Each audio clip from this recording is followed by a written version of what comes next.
Dave Scarola is the Chief Experience Officer, or CXO, of the Alternative Board.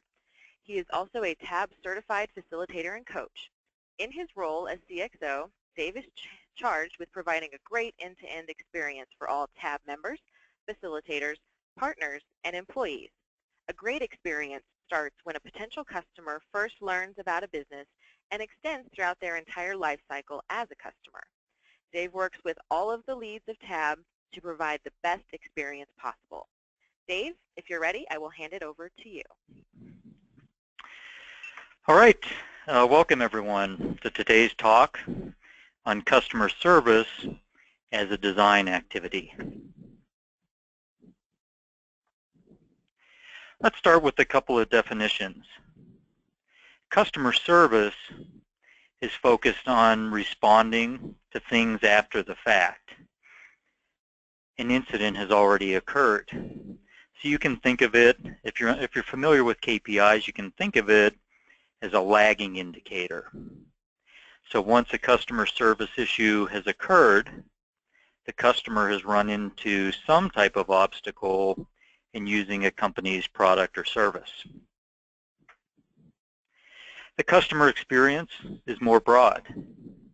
It represents the fullness of a customer's interaction with a brand. It starts when a customer is a prospect throughout the full life cycle of being a customer. So you can think of it more as being a leading indicator, where the better the experience, the less customer service issues there are on the back end. So today I'm going to concentrate primarily on the customer experience. So how important is the customer experience? Inc. magazine did an article titled, "Why the Best Companies Always Have the Best Customer Service." And here are a few daunting facts about the impact of good and bad customer experiences.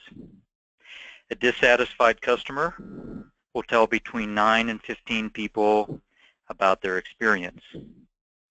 It takes 12 positive service experiences to make up for one negative experience. And 86% of consumers quit doing business with a company because of a bad experience, up from 59% 4 years ago. And some of this research was done a few years ago, even before today's massive use of social media. So all these numbers really do have the potential of being amplified. So you spend all this time, all these years building just a great brand, and a handful of poor interactions can undermine that brand.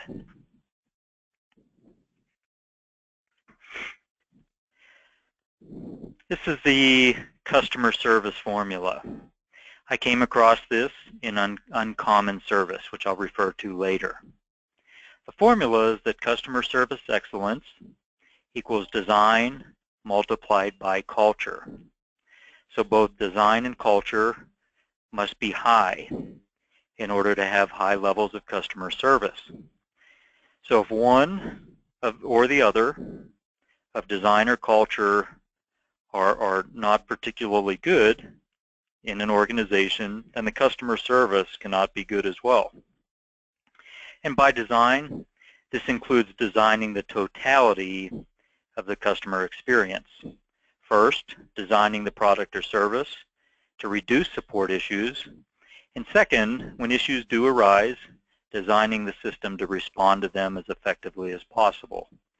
And I'll also talk about culture more a little bit later.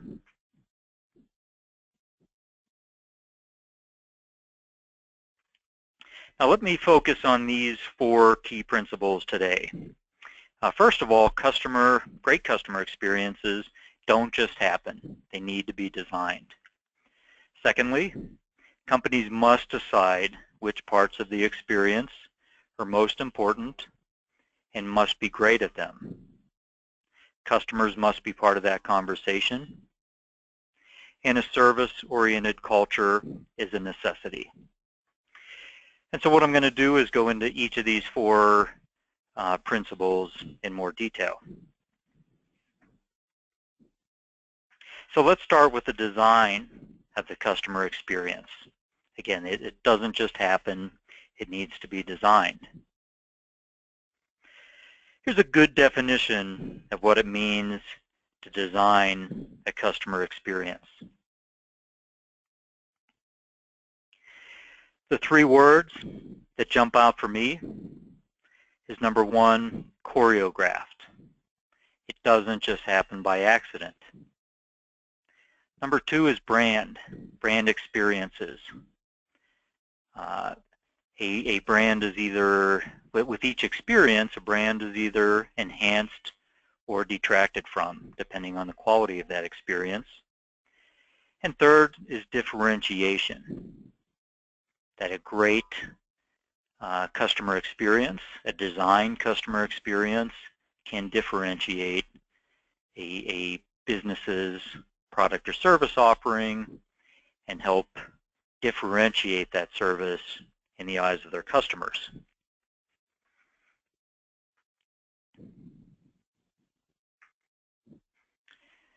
Great service is not a consequence of good intentions, attentive management, or a supportive culture.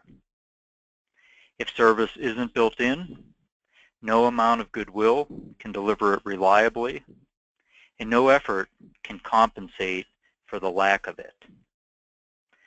A lot of managers feel that by having a group of folks with the best intentions and being very tuned in to their customers and willing and helpful with their willing to be helpful with their customers, that leads to an acceptable service experience. And those attributes are absolutely necessary. But I would say that if you truly want to be great from a customer service standpoint, those are not enough. That the customer experience needs to be designed end-to-end to provide the best customer service.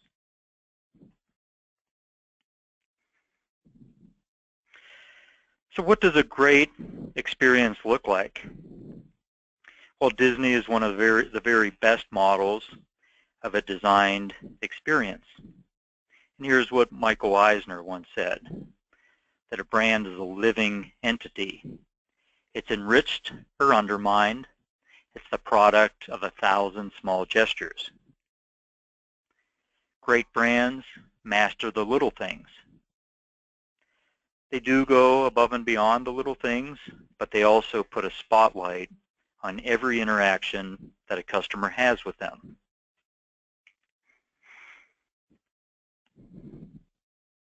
The starting point for customer experience design are these 5 questions. How and where should our prospects first experience our product? How will they buy it? How will they be onboarded? How will they receive support? And what are the series of touch points they'll receive along the way? There's an emerging Wi-Fi wireless system called Eero. They've designed their system from the ground up to focus on a great experience. Nick Weaver, their CEO, says that they try to anticipate customer needs before the customers bring them up. So for example, as part of the onboarding process, the installation instructions for Eero include not only how to install the Eero system, but also how to uninstall your current wireless router. Good experience design involves putting yourself in the shoes of the customer for the entirety of the experience with your product. Here are 5 principles of great experience design from Strategy plus Business. The customer is always right, provided the customer is right for you. You have to decide which customers you want and which ones you don't. For example, if a traveler wants to have a meal during their airline flight, they're not a good customer for Southwest Airlines, and Southwest Airlines is willing to accept that. They're not the right airline for everyone.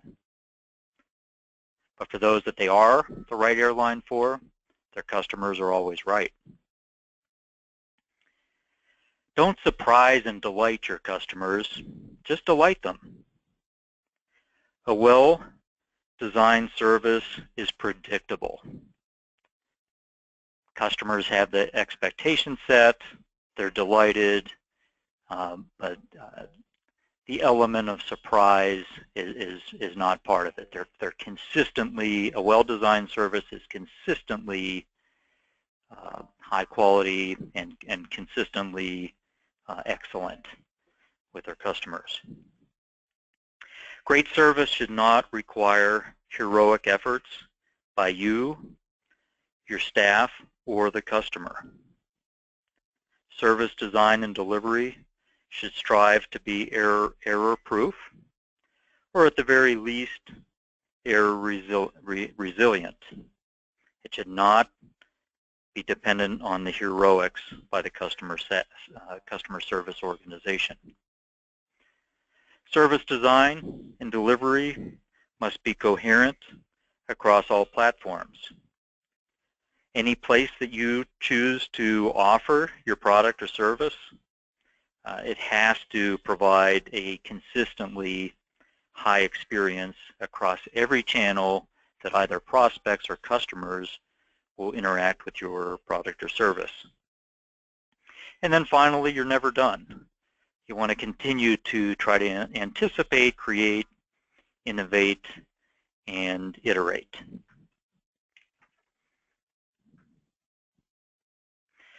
Ireland-based Ryanair has been very successful and well known for being a low-cost, no-frills service.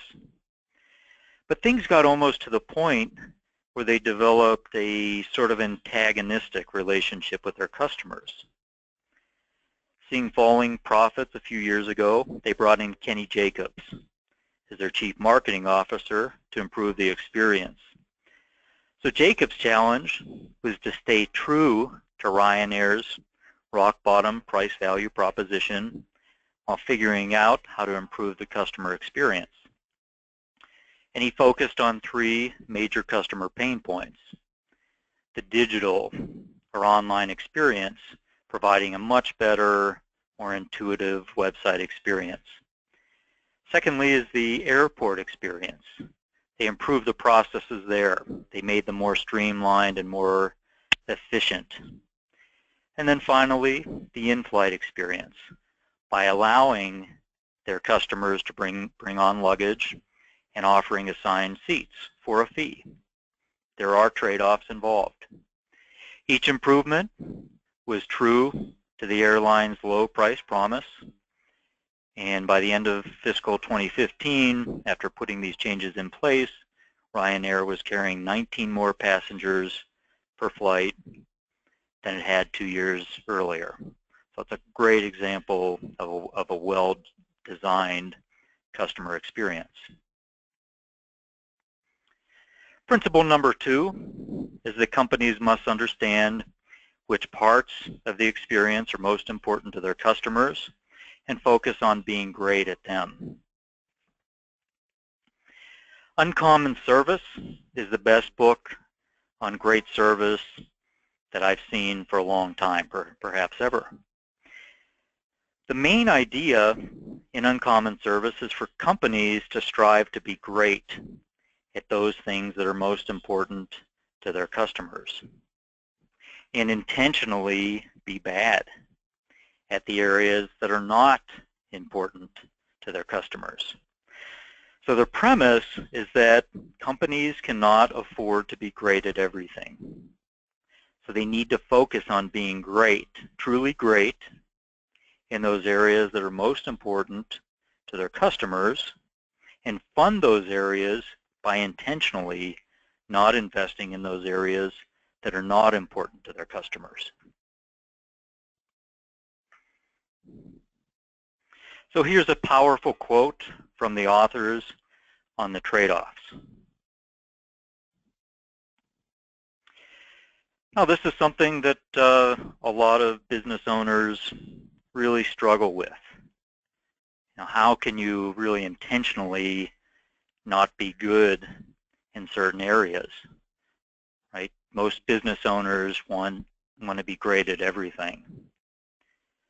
But what this really comes down to is expectation setting. Ultimately, service quality is a function of the gap between perceptions of the actual service experienced and what a customer expected before receiving that service.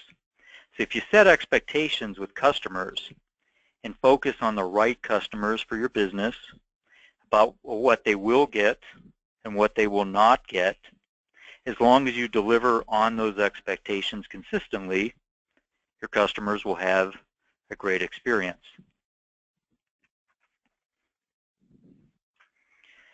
So Commerce Bank is a great example of a company that made the hard decisions and was well rewarded as a result. So they're a U.S.-based bank, and they designed a great customer experience for bank customers that didn't focus on what other banks did. Instead, they focused on the retail model, and they identified attributes of the retail industry that they could bring over to the banking industry. So they decided to make some trade-offs. So they actually offer the worst interest rates in the industry.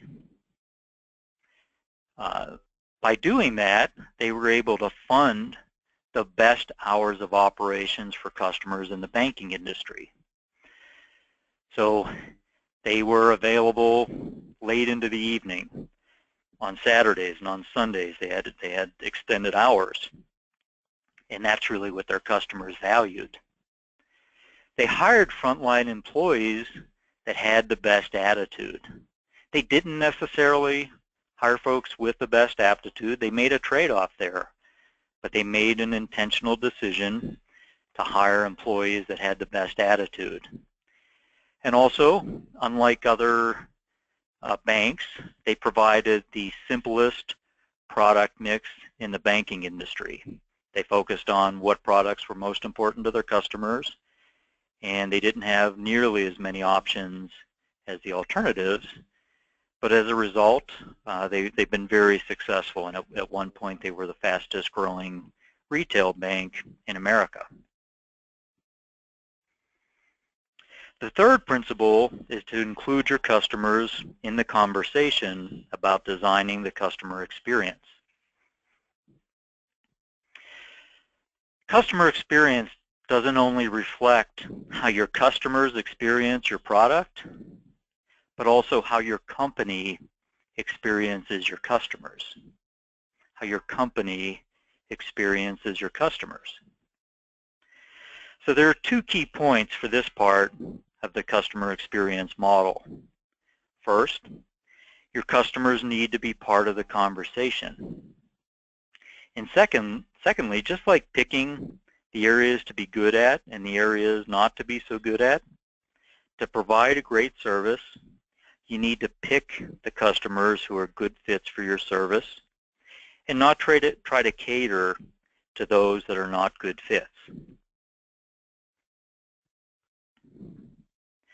So the starting point for determining who your best customers are is to assess the loyalty of your customers.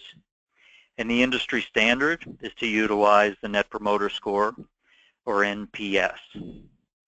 Net Promoter Score allows you to find customers who are indifferent to cost, quality, or convenience, who buy repeatedly from you, and who voluntarily rave to their friends and colleagues about your product and service. And the question is simply this: on a scale of 0 to 10, what is the likelihood that you would recommend our company to a friend or a colleague? You probably have been asked this question, and in fact, many of you probably ask this question of your customers. So what Net Promoter Score does, based on customers who respond to this question, it puts them into 3 buckets. Those that respond with a 9 or a 10 are the promoters. Those are your raving fans. These are the folks to concentrate on delivering the best customer experience. Those that respond with a 7 or an 8 are passives. They're kind of in the middle. They'll neither promote nor detract your product or service. And those with a 0 to 6 are detractors. They're the folks that'll put the negative reviews out there and could hurt your brand.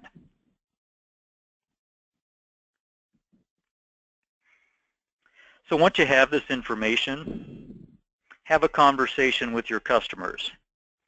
Ask your promoters what they like most and what they like least about your service. Look, it's not a bad idea to ask the detractors as well, but definitely make sure you really understand your promoters. So in this example, the most important customers were here. The criteria that are most important to the target customers are at the top. So quality of installation was the #1 quality for this example, the #1 attribute in this example for this company's most important customers. Low price was #2. Moving down to the bottom, proactive follow-up really isn't all that important in this particular case. And so what you do is once you have plotted the attributes that are very important and that are unimportant to your most important customers, then plot how well you're doing against each of these criteria. And while you're at it, assess how your chief competitor or competitors are doing against those criteria as well. And then make some changes to your customer experience design. Place a greater emphasis on those things that are important to your promoters and reduce the emphasis on those things that really aren't very important to your promoters.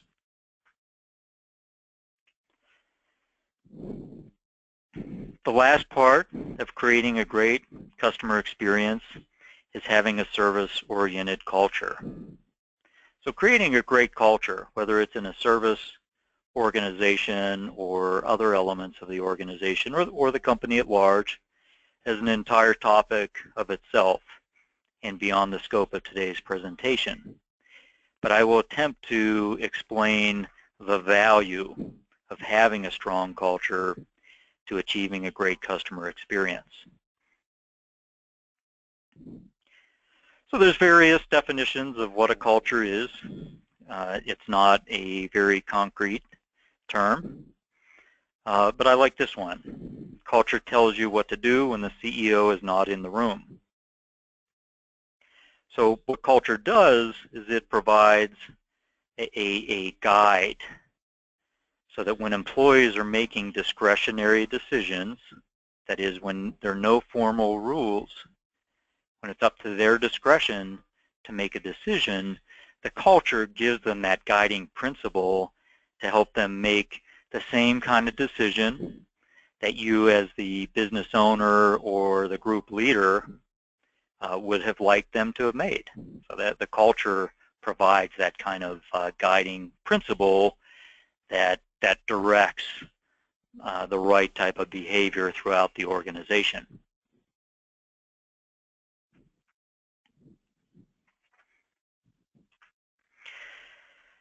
So this is the customer guarantee for Publix supermarkets.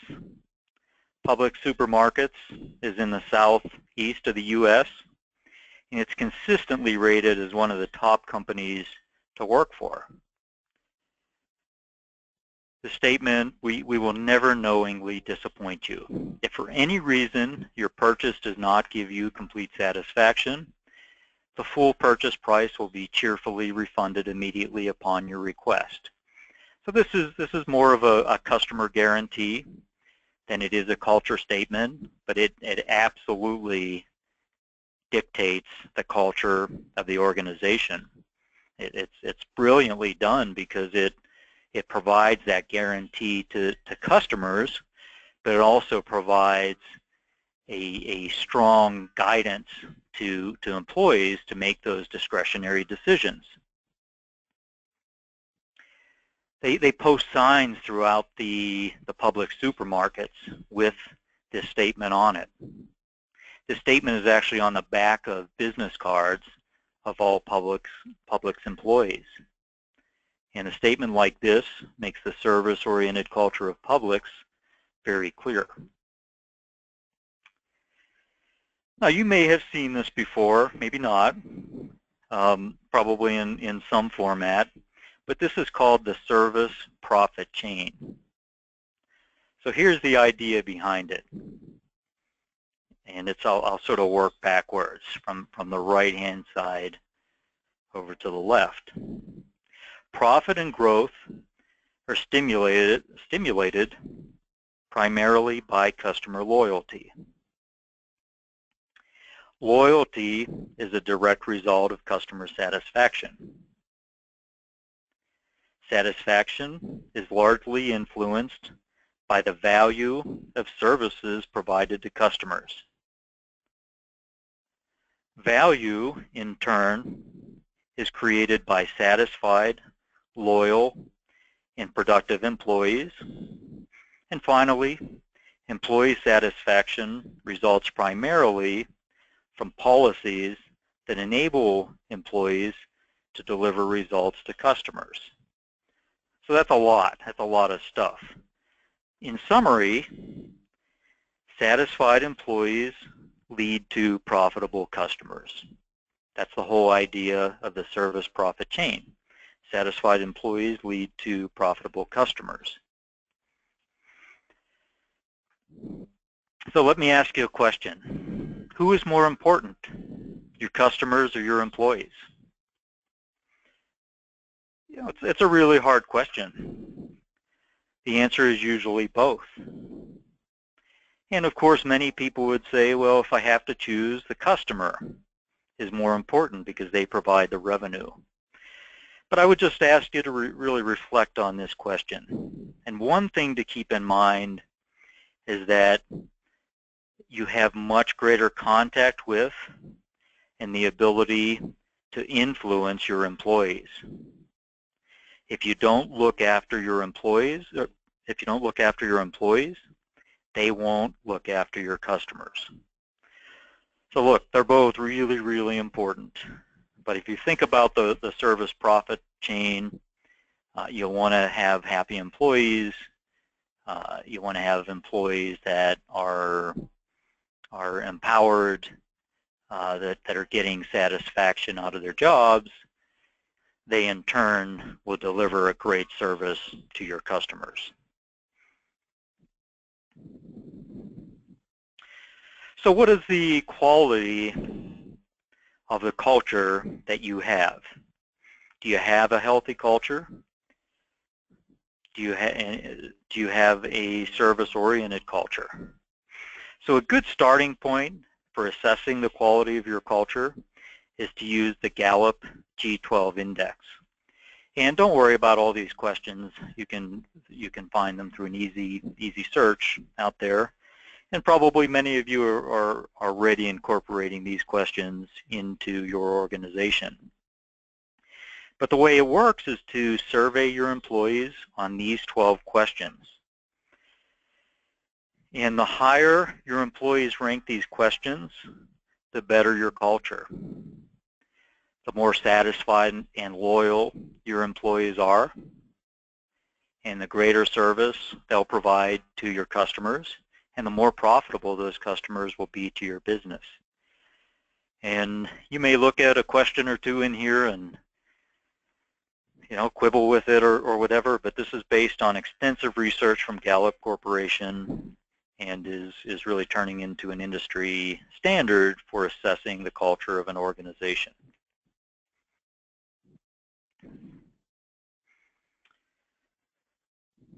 So there's a quote from McKinsey that does a customer experience survey. May not seem sexy, but consistency is the secret ingredient to making customers happy. Customers become raving fans when they know they can count on you time and time again. And systems, in turn, are the key to consistency. And the key with having systems that provide that consistency is that they give you a floor, not a ceiling. Sometimes folks feel like having systems in place are too restrictive and restricts the talents of their great employees. But what systems should really do is provide a minimal level of consistent support and service across all interactions, but allowing employees to deliver even a more superior service. So that's really it in terms of the key points that I have to present. In summary, great customer experiences don't just happen. They need to be designed. Companies must decide which parts of the experience are most important and most important to their most important customers, and focus on being great at them.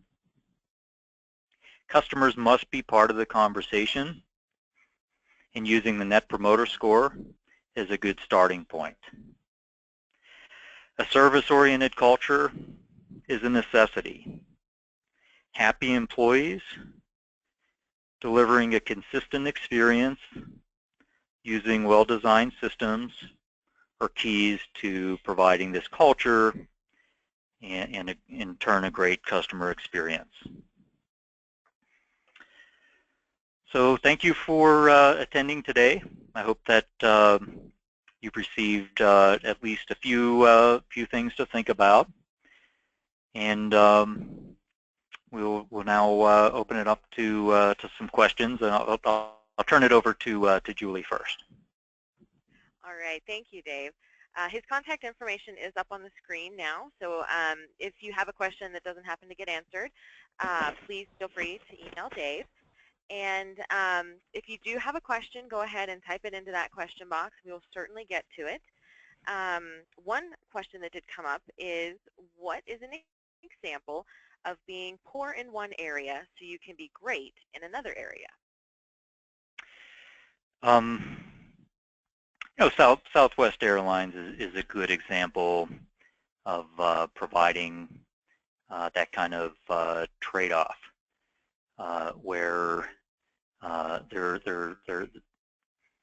they have a clear brand identity that folks that want a simple experience, a fast and efficient experience, and a low-cost experience can count on Southwest. And they made the decision to make some trade-offs there. I'd mentioned the Ryanair example as well. But the idea is that, key point we're really working towards here is that we're really trying to focus on a best-in-class experience as opposed to just a good experience. Think of I'm picking some bigger brands here, but think of Apple, right? What Apple's always done, what they've done very, very well, is they don't have a very broad product line. Could they make some money if they had more products and they had more versions of and variations on their different models. They absolutely could, but they've built a great brand by not being that, by focusing on delivering a few products, a few high-level products that are pricey, but that really resonate with their target audience. Okay, thank you. We did have another question come in. Do you have any statistics that show how much it costs a company because of customer defection? The thing that comes to mind is, and I think it's a 5-to-1 factor, that it costs 5 times more for a company to acquire a brand new customer than it does to keep an existing customer. So I do think that too many businesses don't really take that statistic to heart. And once you have a customer on board, and again, the key is the right customer. You know, if you have the wrong customers on board, they're going to cost you a lot of money. But having the right customers on board that are a good match, what they value in a product or service is a good match for the things that you're good at. So to the extent that you have those types of customers, you want to do everything that you possibly can to keep those customers, because it's massively more expensive to go out and market and sell and acquire new customers. All right. One other question. Let's see here. So, can you think of any other examples, or maybe kind of how to illustrate how customer service or the experience can be built into products or services?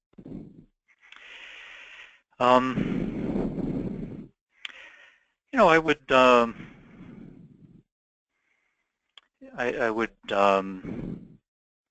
think you know, Zappos is a good example, and so Amazon bought Zappos, and Amazon and Zappos have a lot in common, right? They're you know, a customer has a issue with their product or service. There's no questions asked. It's a very simple process to return that product, and even though if you think of both companies, but especially Amazon, you know, you would think of them as being a massive logistics company, or an automation company, given all the automation in their factories, or a distribution company. And what's amazing about them is that they do all those things phenomenally well. But what they ultimately are in their customers' minds, and the reason they've been, you know, wildly successful, is because of the experience of their customers. It's, you know, it's very easy to order. You know, they've realized over time that you know, one of the things that their customers didn't like very much about the Amazon experience was that it, you know, in our culture of wanting to get things immediately, took too long to get the service. So they put the Prime service in place as part of their offering, and so even though they're an amazing company, it really is, they could have just been a company that offers, you know, every product imaginable, and that could have been what they focused on in terms of their offering. But instead, their primary focus is to be a superior service company. So they and Zappos, the shoe company that hires employees based on fitting their culture. They let employees leave and pay them to leave if they decide after a short period of time that they're not a good fit in either direction. So they're willing to design into their culture and their internal procedures of the business things that really emphasize that the great service-oriented culture. And then they've made the commitment from day one that, for any reason you get your shoes and you don't like them and you want to return them, it's as easy as possible. So they've designed that into the experience as well. All right, thank you, Dave. That does seem to be all the questions that we have. So thank you, everyone, for joining us. Again, if you have any comments on the presentation, please feel free to type them into the chat or the question box. We'll leave the webinar open for just a few minutes so you can do that. And also, if you have any interest in seeing any of the past webinars, you can check those out on demand by visiting our website and clicking on webinars. So thanks again for joining. We hope you have a wonderful rest of your day and a very happy holiday season.